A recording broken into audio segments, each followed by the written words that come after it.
Hello, people, and welcome to The Brain's Key. I'm Eilis Mulholland, singer-songwriter from Mahara, and today we will be diving into the psychology of songwriting and lyrics. And thank you so much for joining me on the first of these podcasts. Each episode, we will meet and break down the art of songwriting. My first guest today is the fantastic singer-songwriter BECAH McManus, better known as BECAH from Lurgan. How are you today, BECAH? I'm good. Thank you very much for having me on. Thanks for joining me. It's a pleasure. The first time I heard you was actually at the Belnash Songwriters Festival.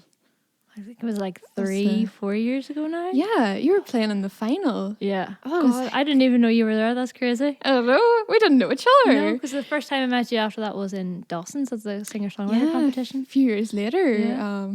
But like we followed each other in the wee socials. Yeah, because I remember sitting beside you and I was like, I know you already. Like, it's so crazy. Oh yeah, that was cool. I know. You know when you meet someone, you're like, wow, I already know you. Yeah. But like we haven't talked before. I know, and you just got a picture in your mind of that person. Like, that's so cool. Oh, deadly times. Yeah.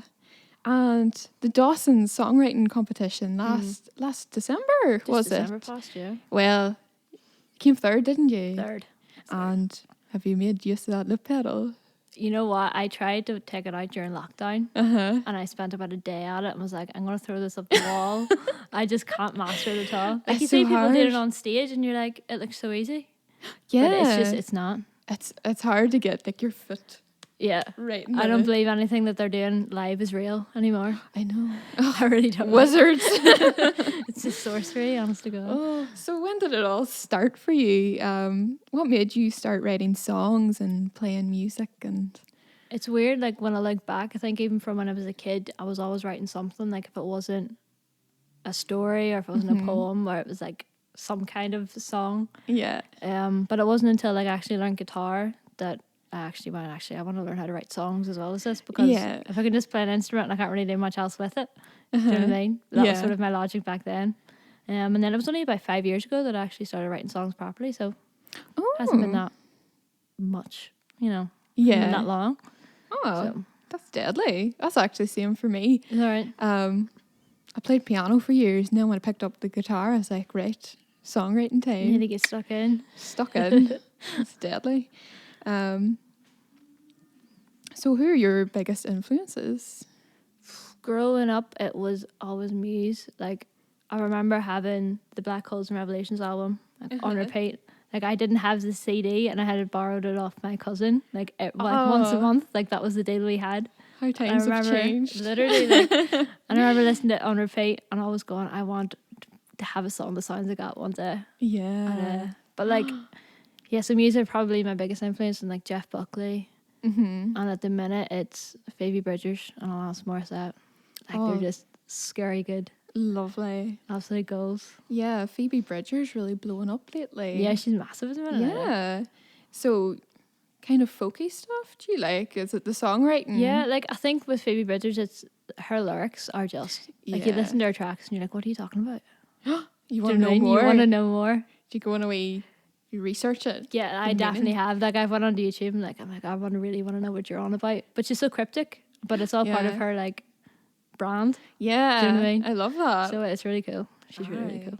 That actually makes me think, when you're writing songs, how do you navigate the vulnerability of it all, or how do you write it without completely exposing yourself? I would without giving too much away. I think that's my problem. Like, I haven't mastered that mysterious part of the songwriting yet. Do you know what I mean? Like, because when I'm writing, it's kind of like a therapeutic process. Like, something's always happened and I have to write about that certain thing that's happened. Yeah. So when I'm writing it for me, and I'm not thinking anybody else is actually going to like listen to this. Yeah. So like, it's just completely, everything's on the table in my lyrics. I'm not really hiding anything. Yeah. So now when I know that there's certain tracks coming out, I'm like, now I'm going to have to talk about those, and people are going to be wondering what's that about. So. I love that. I think the more vulnerable you are and honest, people are going to like be drawn to that. Yeah. Because the best songs are people singing about what you're too scared to say. Yeah, exactly. Yeah, there's no filter in the songs for sure, like, so. That's deadly. You don't hide them behind like metaphors. No, I'm working on that. I haven't Phoebe Bridgers it yet, so we'll get there. Either way works. She's like a Taylor Swift. You know everything about her That's life. true, like, her whole life story. Okay, so let's talk about your upcoming single Ghost that will be released on the 20th of October. Are you excited? I'm actually so nervous for this. Like, I'm Is so this excited. a very honest one? It's, you know what? Ghost was the first song I ever wrote. Really? Like, ever. So it's the first one I ever sat down and finished. So I think from then my songwriting has just changed completely. So I'm going back to like this original song. Deadly. And it's like completely different than anything that's like I've really put out before. It's not really slow and melancholic, you know, it's upbeat and energetic, like, so it's something different. Okay. Can you tell us what inspired it, what it's about? It was about someone I really liked at the time, but I guess I couldn't have them, but they were always coming in and out of my life. And like at the time, this sort of felt a bit like a ghost, because they were there 1 minute and not the next. Yeah. Which is where that metaphor came from, I suppose. Oh. Well, but yeah, that's literally where that came from. Here we go. Exclusive play of BECAH's Ghost.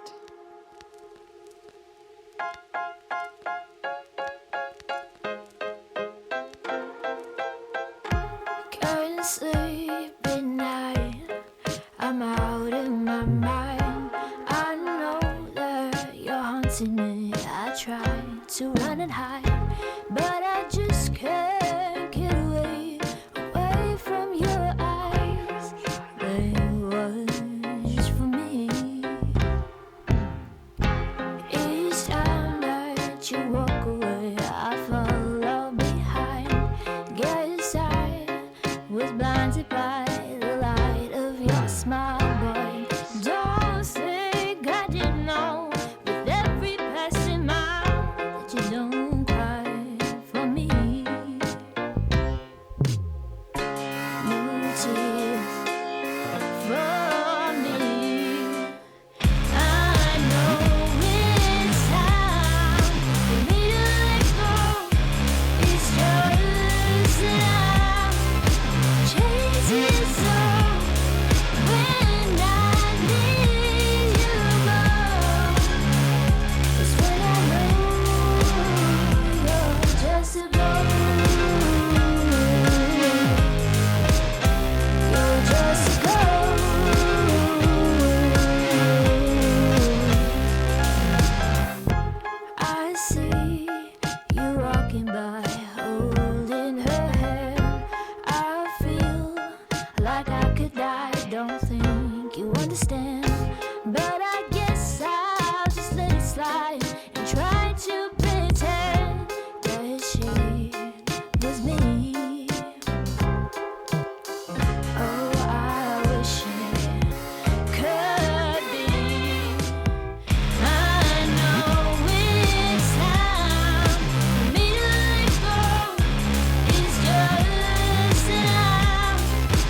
was not expecting that. That's quite different for you, Becca. Big time. Definitely a different track. Wow. So, what was that like in the studio, like putting that all together? Like I was working with Michael Marmika for this track, and like his brain is just on another level when it comes to putting the track together. So Yeah. he just really took this one to a whole other level. It was class watching him work. So it's very different from how it like originally started. Yeah, big time. Like it obviously all started on the acoustic, but when I was in the studio, Mike handed me an electric, and he was like, "Try it on this." Yeah. And I literally just took it. And I was like, "I feel at home with this." Like, and Deadly. I don't want to play the acoustic ever again now. I just want an electric in my house. So. Do you own an electric? Yeah, big time. I've been looking at ones. Like I have one in the house, but it's broke, so I could do nothing with it. It's just sort of sitting in the corner of my bedroom, like on show. Oh no. And I can't touch it. Just get it fixed up. I know I'm gonna have to, like, Deadly. Oh, that'd be class. I can't wait to see you on stage when we can go on stage again. rocking it And out. rocking it out. Whole new BECAH, rebranded. It's exciting. Deadly. That song was playing across the line there on Monday. Monday night. So, what was the general response from people? Yeah, well, it seems to be going down quite well so far. Anyone that's heard it is hopefully enjoying it. Like I think Yeah. everyone's just surprised by it because it's not, Moby Becca. Yeah. So That's good though, have a bit of variety, you know. yeah, changing things up a wee bit. Yeah. Yeah. That's class. That's class. So what's your usual songwriting process? Well, my usual songwriting process is usually quite gritty. Like I'm usually really upset. Like I don't know other way to put it. Like I'm usually quite sad when I'm writing. Uh-huh. It's therapy. It really is. Yeah. It is, like I don't know about you, but anytime something really bad happens, I just have to write about it. Yeah, definitely. It's like taking a negative situation and making something creative and positive out of it. Exactly. You feel so much better. And then you can listen back to it and you're like, oh, I've come so far from that. Or do you know what I mean? Oh, it's beautiful. It It's really a beautiful is. thing. It's beautiful. So you do need to be in a particular mindset to write then. Yeah, you like think? I don't think I've ever written a song in like a happy place. It's Do you so know what I mean? hard. It's really, really difficult. Like yeah. at the minute, I have complete writer's block. I Same. just like I must be happy. Like I don't know. This is the only way I can tell that I'm happy is because I can't write a song. Yeah. I feel like with lockdown too, like life is, there's not very much going on. There's nothing exciting So- happening, so Yeah. and there's no drama. I feel uninspired at the minute, to be honest, but hopefully it will come back. Just write a song about Um, coronavirus next. Oh yes, we could do that. Living through the The times. lockdown. I know. Can't wait to say to like your wins in the future. Like I lived through 2020. Do you know what I went through back then? Do you know what I went through? Madness. Oh, So- fun times. Right. I'm picturing you now, like you're emotional. You're sitting down to write. Mm. What comes first? Lyrics, melody, chords. You know what? It varies, but for the most part, I usually just have something that I want to say, Mm-hmm. and I'll write that down and then work out the rest of the lyrics around it. And Yeah. the chords tend to come after, Yeah. or else in the middle of it. Oh It's yeah. just it's kind of scattered. Yeah. I'm the same. All over the place. It's just a Okay. hard process, I think. It is. Do you know when you actually get down to it? Yeah. So when you're listening to other artists, do you feel like the music affects your empathy? Yeah, I think when you listen to other people's songs and you realise that they're all sort of, I guess, in a similar theme, and everyone's sort of writing about loss in some description or heartbreak, or you realise that Yeah. everyone's sort of going to, the same things that you are, Yeah. so that everyone's in the same boat, and you realise that. Yeah. Do you know what I mean? That's great. All in this together. We're all in this together. All in this together. For me, it's kind of like when you're listening to a song, it's like reading a book or watching a movie. Mm. It's like you can see what the character's going through, Yeah, you can relate to it. relate to it. It's like you're getting into their shoes for a bit and seeing how it made them feel. And Exactly. lyrics are so important, you know. It's just the words of the soul, as they say. Where's the soul? So, finally, just some current affairs. Earlier this week, there was an uproar about the government's advice to retrain. So there was. How did that make you feel? Uplifted. No, Jesus, it was. I think any musician or anyone that was in the arts was just filled with so much rage. Oh, They're yeah. undoubtedly so. There was no way around that. it's rotten, like. After the effort that's put into the arts, and for that to be just completely minimised, I know. it's just so frustrating. Like, people go every day with some kind of art form to keep them entertained. Exactly. Like, if you strip all that back, even for just a day, I think the world would go mad. Yeah, you'd go mad. And I kind of wish they would, just so that they can see what it would actually be like without it. Do you know what I mean? No radio for day, no TV, no Netflix, just I to make a stand. People tweeting about that, saying Netflix and Prime should stop for a day so people realise how important the arts are. And Spotify too, of course. But I think, hopefully I'm right, after all this is over, whenever that may be, that the arts is going to come back with a vengeance. I think it has to. It has to. Like, it's it going has to come to get back its own back.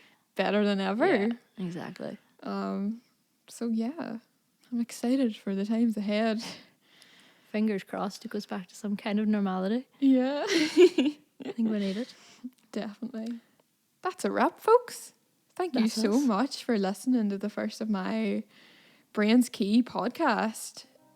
See you all next time. Goodbye from me. Goodbye from BECAH. Goodbye.